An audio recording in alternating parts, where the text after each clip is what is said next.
Tot i que no substitueix la forma tradicional de consum, cada vegada són més les persones que utilitzen internet per fer compres i contractar serveis.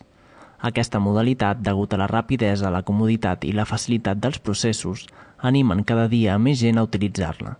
Però per fer-ho amb total seguretat, us recomanem que seguiu els següents consells.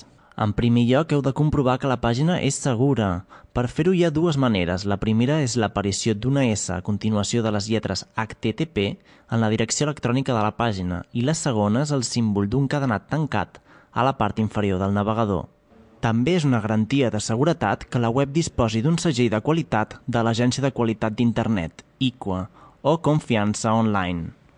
A més, heu de comprovar sempre que aparegui la identitat i adreça de l'empresa, les característiques del producte i el preu total, la forma de pagament disponible i tots els detalls sobre el lliurament.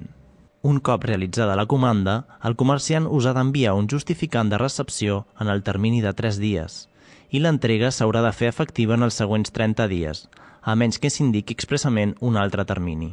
Com qualsevol altre producte, demaneu sempre la factura i el rebut, ja que són els documents que certifiquen la compra.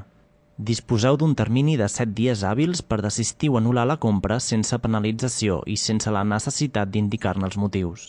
Aquest termini es comptabilitza des de la recepció del bé o la celebració del contracte. En el cas que l'empresari no us informi d'aquest dret d'anul·lar la compra, el termini s'amplia a 3 mesos per desistir des de la recepció del bé o des de la contractació del servei. Si l'empresari sí que ens ha informat, ens pot exigir que ens fem càrrec de les despeses de la devolució del bé o servei. Per més informació podeu consultar el web www.consum.cat o trucar al telèfon 012.